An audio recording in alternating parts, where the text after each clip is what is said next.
Yes, usually traveling for some religious reason. But what's being compared to a pilgrim here in this sonnet, this dialogue? More specifically than just Romeo. The Capulets and the Montagues? Yeah. Not the Capulets and the Montagues. So let's take a look here at this sonnet. You got it on your poetry handout also. Here looking at the worthiest hand, this holy shrine, the gentle fine is this. My lips, two blushing pilgrims, ready stand to smooth that rough touch with a tender kiss. What here is the pilgrim?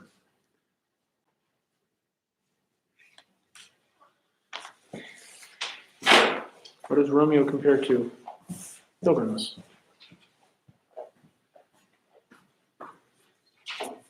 Right there in the first quatrain.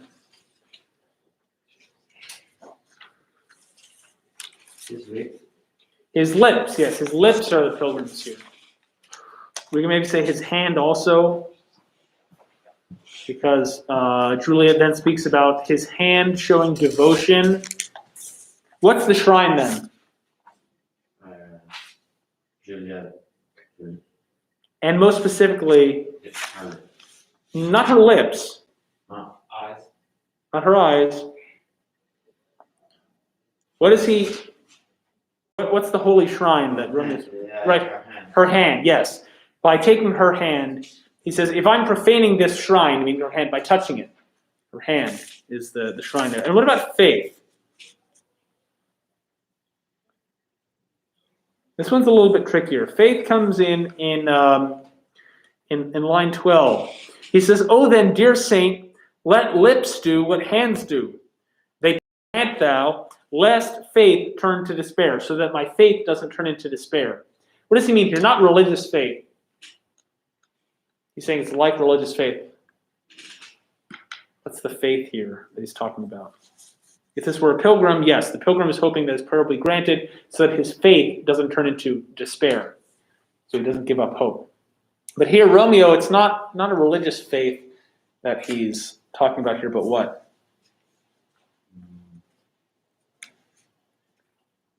Love? His love for her, or his affection for her, at any rate, at this point. Yes, he says, let my lips do what my hands do.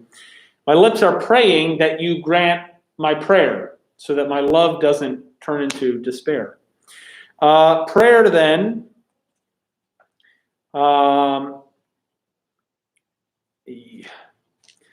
prayer really is the requests that he's making. There it's a pretty direct comparison. You can pray asking for something in a religious way, or here pray asking for something in this romantic way. And what about sin?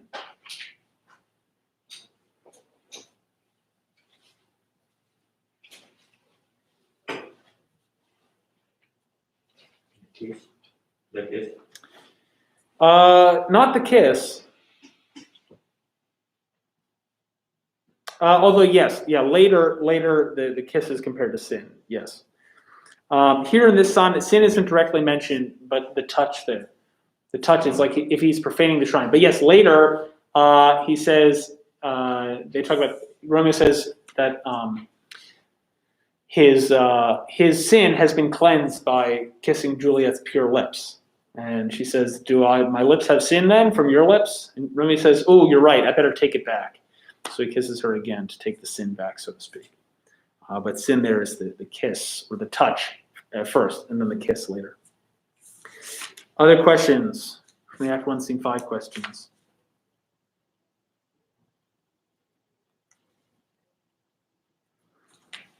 Okay.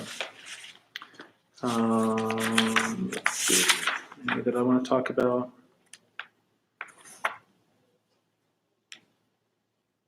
All right. Okay, so I'll give you guys did I already distribute these?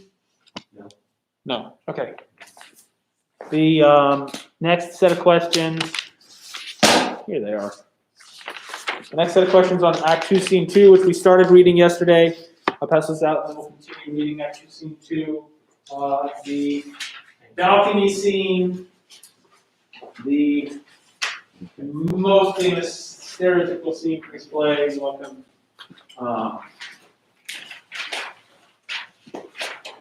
It is a very beautiful scene. The poetry is really wonderful here. It deserves to be famous.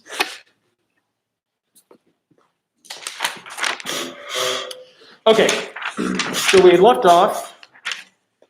We're here on page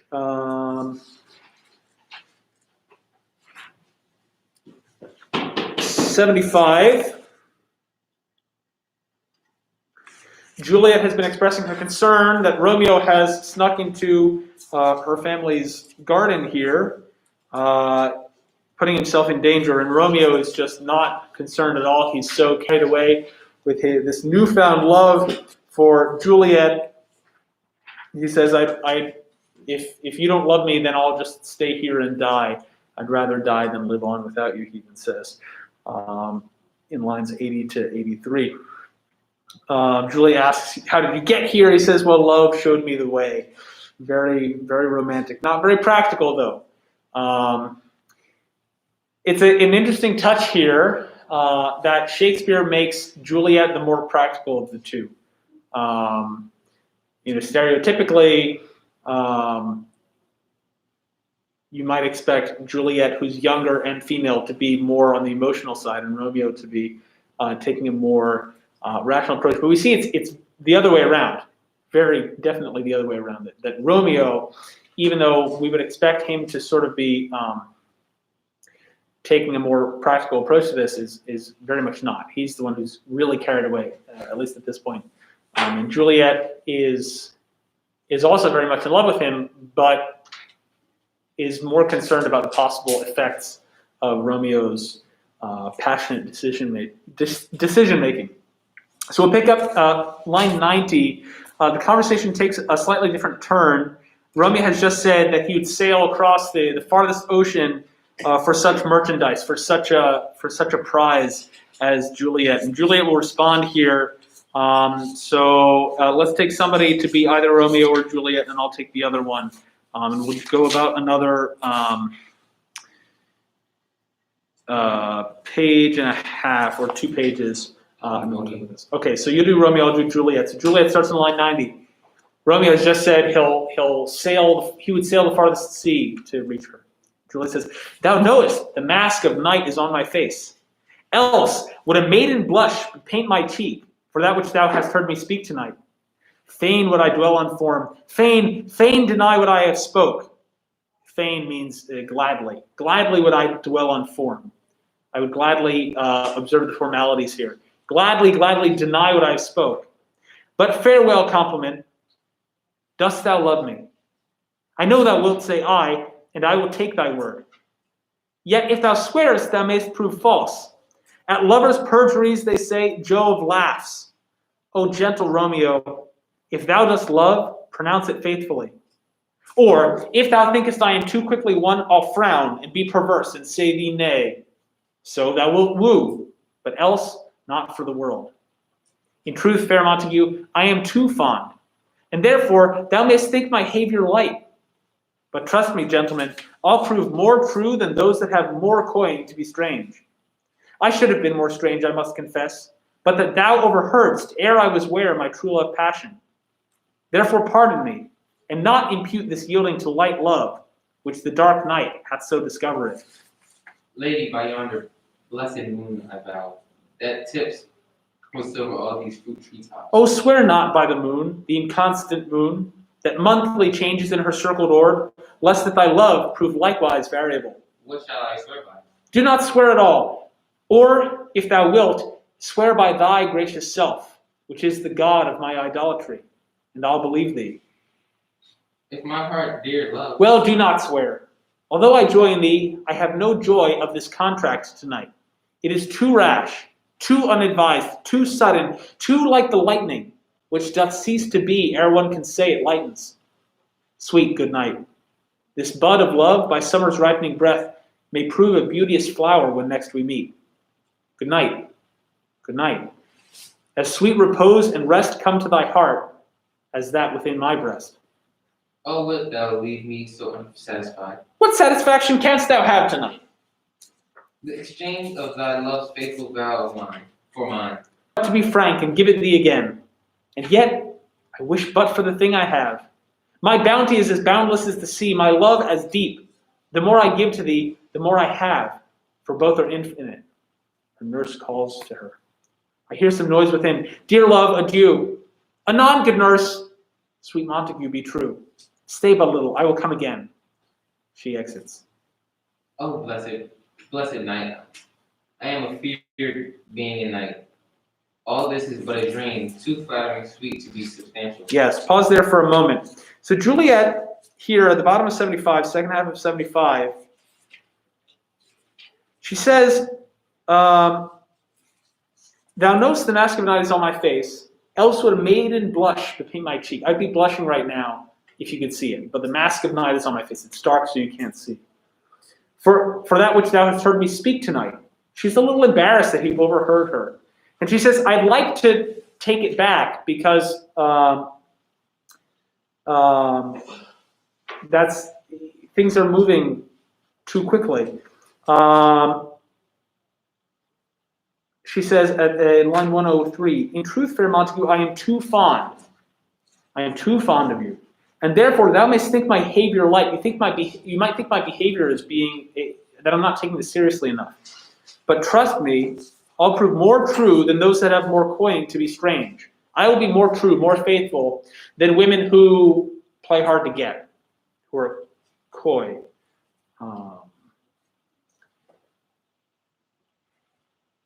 And Romeo then in line 112, what does he start to do? Climb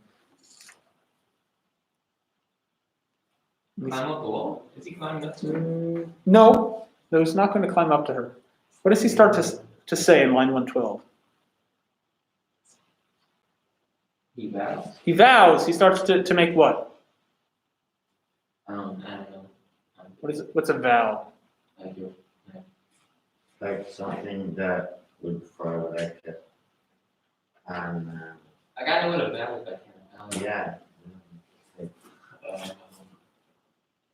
Like a promise. Yeah. He's swearing by what?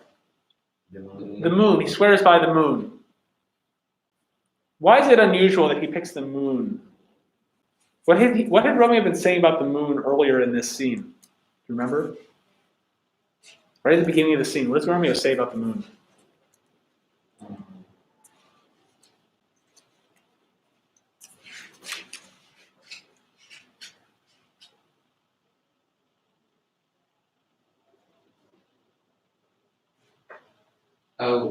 He wants to kill the envious moon. He says, arise, fair sun, and kill the envious moon. Right, he says that Juliet is like the sun outshining the moon. First he starts to swear by the moon. And how does Juliet respond to that? Lines 114 to 116. When Romeo starts to swear by the moon to love her. Why not? Why does she not want him to swear by the moon? Was No. the moon always change the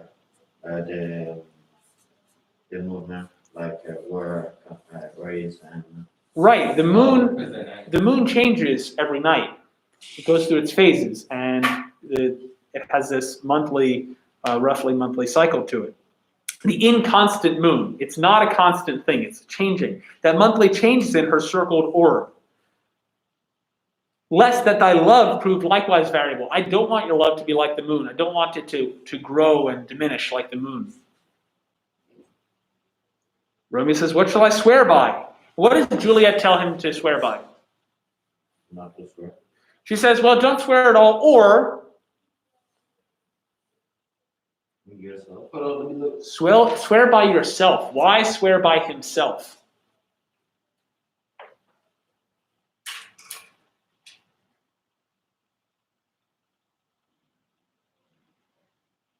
What if you tell him to swear by himself, if he's going to swear?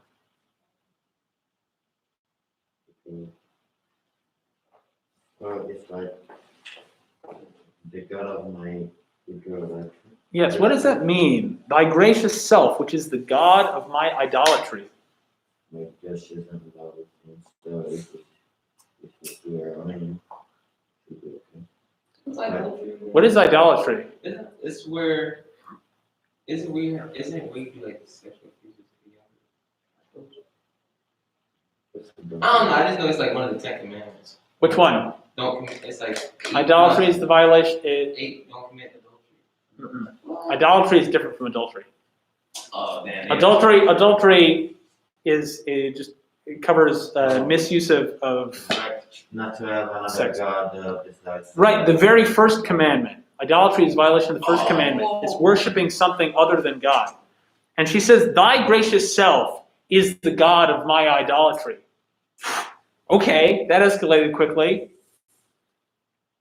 She's saying that what? How does she feel about Romeo? She feels like her love is stronger for him than his own love. Right. She says she almost says that she worships him like a god.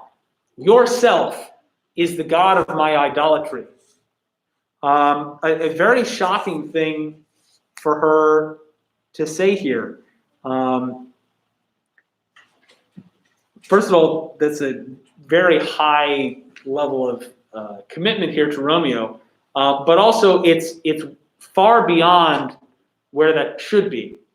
It's out of proportion. It's out of whack. It's excessive. We maybe think of Paolo and Francesca. That circle of lust. The reason why it's so high up is it's almost like love, but here it's taken too far. She's gonna die. All right, and then she said, and then he starts to swear by himself, and Juliet finally makes up her mind. She says what? Line 123.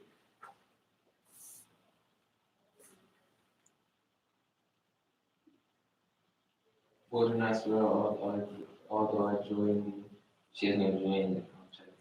Right. So she says, actually, don't swear. Why? Although I have joy in thee,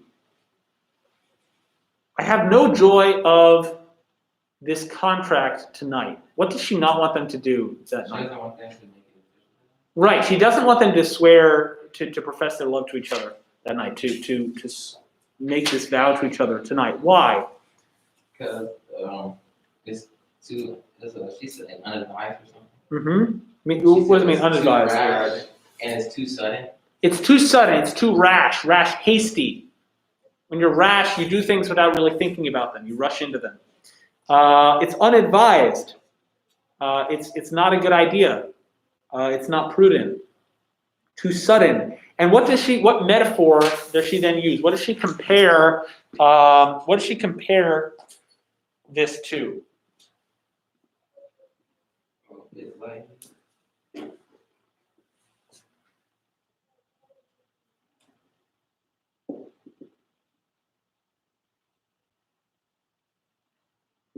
lightning. To lightning. So like the lightning which doth cease. I said lightning, I don't get it though. Yeah. How is this like lightning? By the way, this is a simile, which is a type of metaphor. A metaphor is when you compare something to something else that isn't literally. So when Romeo is comparing Juliet's hand to a shrine and his lips to pilgrims, that's a metaphor. When we use the word like or the word as, then that's a specific type of metaphor called a simile. She says that this contract tonight is too rash, too advised, too sudden. It's too like the lightning, which doth cease to be. What does lightning do? It doth cease to be. The cease mean? Right, it stops existing. Cease, stop. Lightning stops existing. Air. You've seen this word a few times. What does air mean?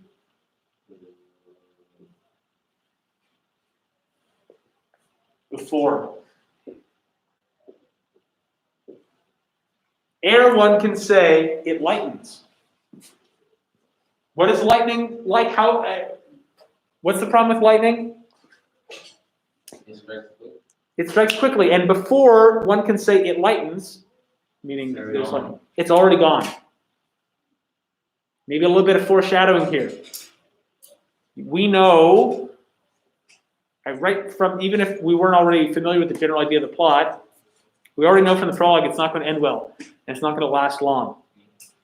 There's a little bit of foreshadowing here. This is a very appropriate image that she uses. It's this bright flash of light. We've seen Romeo's emotions, feelings for Juliet compared to light a number of times already. She doth teach the... So we've seen their love compared to light many times. It's a common theme. But with lightning, you have this quick flash, and before you can say, look, over there, it's already gone. And Juliet's concern is what? That their love will go on. That their love will be like that, that it'll be this sudden flash and then it'll be gone. That's her concern here. She's worried about the fact that she thought she was having this private conversation with herself, and Romeo found out about it. She's supposed to, stay back a little bit. Not quite play hard to get, but they're supposed to go through the steps here of, it's supposed to take some time. He's supposed to court her, to pursue her, to get her father's permission, these sorts of things. But here instead, it's all of a sudden they find out how they feel about each other, and Juliet is worried about that. And then she says to him, "Sweet, good night." She doesn't want this going any further. She tells him good night. She says, "Okay, good night. Like, this is enough. I'm worried that this is just going to be a flash in the pan kind of thing." And then she uses another metaphor here. She says, "This bud of love, by summer's ripening breath, may prove a beauteous flower when next we meet." What does she compare their love to now? Flowers. To a flower. And so right now it's still a what? It's still a bud. It hasn't opened up yet. And she says, by the ripening breath of summer, as time goes on, the seasons change, maybe it'll blossom into a flower. Where have we seen the image of a bud and a flower used before? Romeo that is about got beaten by one. Right, back in Act 1, Scene 1, Romeo, his father describes him, he's like this bud that's been bitten by a worm, and so it's not going to open up. It's sort of dead on arrival. Not to use too dark an image there. But yeah, she's hoping that this bud is going to blossom in time. Well, wilt thou leave me so unsatisfied? Romeo keeps pushing. He says, wait. Don't leave me unsatisfied here. Of course, there's a couple different ways to take that. And Juliet's response seems to keep that in mind. What satisfaction canst thou have tonight? She says. How could I satisfy you tonight? And what does Romeo want? There at the bottom of page 77. What is it that he wants? What will satisfy him? Right, to vow her love, to promise her love to him in exchange for his. The exchange of thy love's faithful vow for mine. And Juliet says then on 79, I gave it to him before. right, I already gave it to you when you overheard me before. And yet, I wish I could give it to you again. And Romeo says, why? She says, well, then I could give it to you again. Then what happens? The nurse called. Right, her nurse calls to her. And she says, hold on, stay but a little, I will come again. And she leaves. And Romeo, who throughout this conversation with Juliet has been very confident about it. And it's Juliet who's been concerned. Once she leaves, what does he say here in these three lines, 146 to 148? Oh, blessed. Well, blessed night. Okay, great. Yes, happy night. But what? I'm afeared. I'm afraid. I'm afraid being a night, all this is but a dream. Too flattering sweet to be substantial. It's too good to be true. And it's nighttime. It doesn't quite feel real. It's very sudden. It's dark. Can this really be happening?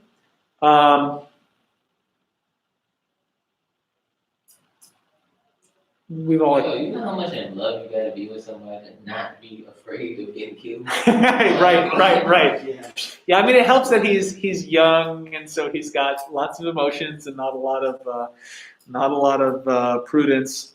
I mean, the age here is relevant. They are teenagers, which would have been much more normal in Shakespeare's time. As we see, Juliet is pretty much of marriageable age. There was a discussion earlier in one of the scenes we skipped. Yeah, Paris. Right, Paris. Is already coming and talking to her parents about marrying her. In an earlier scene, which we skipped, I think it's Act 1, Scene 2 or 3, somewhere in there. There's some discussion about this. Juliet's mother says, "Don't you think she's a little young?" And her father says, "Well, I mean, you were her age when we got married. This would have been much more common in the pre-modern world. That really, especially for women to get married quite young, pretty much as soon as they're able to bear children, then you get the advantage of as many of their fertile years as possible. Because for women, it's a limited opportunity. For men, is less of a rush because they don't have that. They don't have an right. They don't have an end date on that. Men once they gain the ability to beget children, they keep that. I mean, it diminishes over time, but for women who are much more physically involved in the process of producing children, there's a time limit on these things, and especially if you've got less advanced medicine, pregnancy at an older age gets more dangerous, and so. Dang, how did you do like C-sections? Yeah, they didn't usually, and if they did, then often the mother wouldn't survive. Because the thing is, surgery is possible now, really for two reasons. One is anesthetic, which they didn't start to be used widespread until 200 years ago. The discovery and the safe and effective use of chemicals to make people not feel pain is one thing. And then the other one is antiseptics and antibiotics. So understanding that you get sick from these little these invisible things that live on stuff, and so figuring out ways to clean things enough so that you aren't going to contaminate the wound that you're making. And then also especially having antibiotics starting in just 100 or so years ago, where if somebody does get an infection, you can give them medicine that will really help them in a substantial way. And so before you have that, it's not that there's enough knowledge of anatomy, but they didn't have the drugs to accomplish these things. In the Civil War, have you ever seen Dances with Wolves? Have you seen that movie? Yeah, I think I have. Okay, so the main character, he's this soldier in the Civil War, and in the beginning of the movie, so he ends up running away and joining this native tribe. And he gets this Indian name, Dances with Wolves. But at the beginning, we show when he leaves, which is he's in this battle and he gets shot in the leg. And so because of the risk of infection, and they didn't have antibiotics then, you're pretty much guaranteed to get a massive infection from that. For a couple reasons. One, because, battlefields are dirty places. These guys are in all sorts of dirty conditions. And also, most of the bullets that they were using were traveling slowly enough.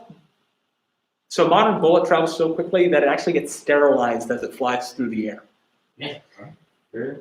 Yeah, isn't that cool? The surface heats up enough that anything living on the surface of that gets killed. So it actually ends up being a little bit better for you getting hit, the person getting hit in that sense. By that time, a lot of the bullets, that was not the case. They didn't travel fast enough. And so you're pretty much guaranteed that whatever is on that bullet, which could have been anything, certainly the fingers of the guy who was loading his gun, but like wherever his hands have been, you're guaranteed to get a massive infection. So if you got shot on the arm or the leg, as soon as possible, pretty much they'd amputate. And again, there's no anesthetic, so he's taken into the doctor's tent and they're going to amputate. No anesthetics. They've got guys to hold him down. They shove like half a bottle of whiskey down his throat to try to dull the pain. But he ends up running off and deciding that he doesn't want to live without his leg, and so he's just going to take the risk. And then, of course, since there's more to the movie, it ends up healing and he's okay. But even a minor wound could have been easily fatal if it got infected. There's obviously some middle schooler who wants to attend Russian. Oh, yes. Yo. Do you know who? I do who not. it I was? just found it outside, but I saw it and I thought of this. Yes. Excellent. There you go. I'll have to utilize this. There you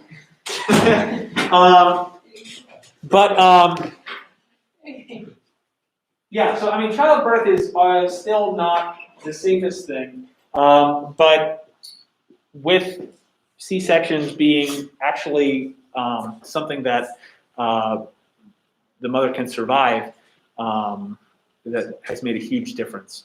I mean, C-sections now are extremely routine.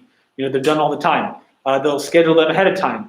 Even if they happen, you know, in an unplanned way, yes, it is risky because it's surgery and there's a long recovery time, but they're done so frequently and they're so safe, relatively speaking, because they're able to sterilize everything ahead of time, and then if somehow there's an infection, give antibiotics.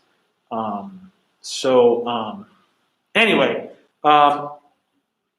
but also, you know, people just used to get married younger, especially women. Okay, anyway, how did I even get on that topic? Who knows? Oh, we were talking about how Juliet's young. I don't know. Anyway, we're back on page 7. We were talking about the marriage. Oh yeah. How Paris varies. Yeah, Paris has already been talking to her parents about this. Anyway, it doesn't really matter. So, but Romeo expresses some doubts while Juliet is out talking to her nurse. He's afraid that this is just a dream. It's too good to be true. Exactly what it says. Too flattering, sweet to be substantial. This can't be substantial. Can't be real. It's too sweet. And then Juliet comes back. Line 149. 3 words, dear Romeo, and good night indeed. If that thy bent of love be honorable, thy purpose marriage, send me word tomorrow by one that I'll procure to come to thee, where and what time thou wilt perform the rite, and all my fortunes at thy foot I'll lay, and follow thee, my lord, throughout the world. Madam, I come anon, but if thou meanest not will, I do beseech thee, madam, by and by I come, to cease thy strife and leave me to my grief. Tomorrow will I send. So thrive my soul. 1,000 times good night, she exits. 1,000 times the worst to only want thy light. Love goes towards love, a schoolboys from their books. But love from love towards school with heavy looks. And then he starts to leave. Yes, so Juliet says, if thy bent of love be honorable, thy purpose marriage, if your intent is marriage, then what? What does she say he should do? Wants him to marry her tomorrow. Yeah, she says, send me word tomorrow. Let me know tomorrow. I'll have someone come to you, by one that I'll procure to come to thee. And she'll say, send her word where and what time you're going to do this. And all my fortunes at thy foot I'll lay, and follow thee, my Lord, throughout the world. The nurse starts. Yes, yeah. Here, so we could think about it. You know, she referred to him as himself as the god of her idolatry. So we could think of it like Lord in a religious sense, but also just Lord in terms of master. You know, the idea, you know, very much the case at this time of the husband being the master of the wife. And Romeo, as she leaves to go to the nurse, what does Romeo say? Very interesting metaphor he uses here in lines 165 to 167. What does he say? Or really 166 and 167. What does he compare love to? Schoolboys in their books. Schoolboys in their books. So what's the comparison here? Love going towards love is like what? Schoolboys in their books. It's like when love goes toward love as schoolboys. School with heavy books. Wait, what? Love goes toward love as schoolboys go. With heavy books. No, previous line. Go to school. Go from school. Love goes towards love. Love going to love is like schoolboys leaving school, leaving their books. But love from love towards school with heavy books. It's the opposite of schoolboys in school. Going towards love, it's like getting out at the end of the day, but leaving is like going back again. Going to school with heavy looks.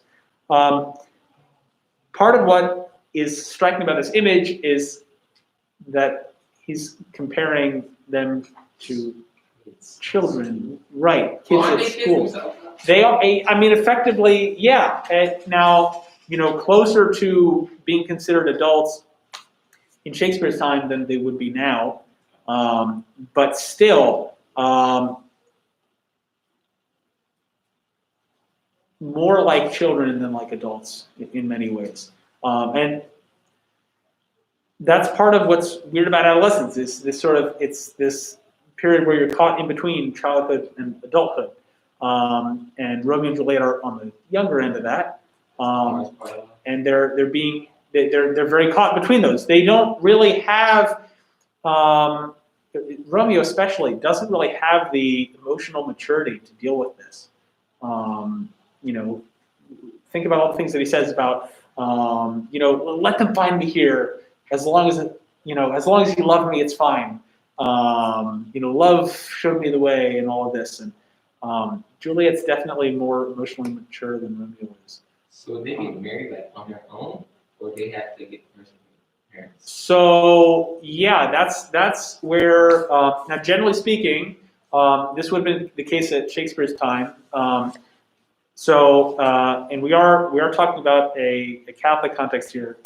English Shakespeare's time was already Anglican, but here's set here in Italy, so we're talking a Catholic context. Generally speaking, especially young people, especially in terms of Juliet, yeah, you would need the familial involvement here. But there is the possibility, it's still the case now as there was then, of secret marriages.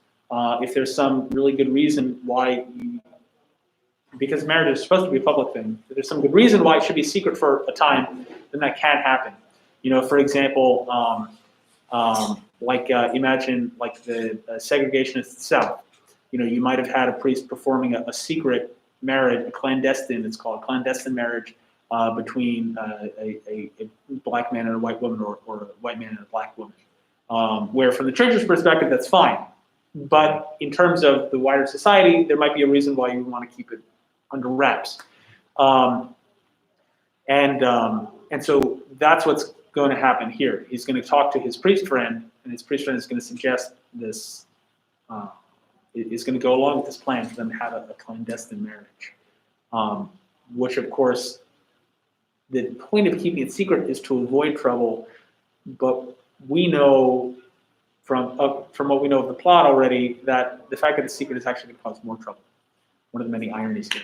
Okay, we'll pause there for now. We'll finish the scene tomorrow, Monday then, and that's it. So start working on those questions. Those won't be due before Tuesday. Make sure you're working on your poems, and have a good weekend. Yes.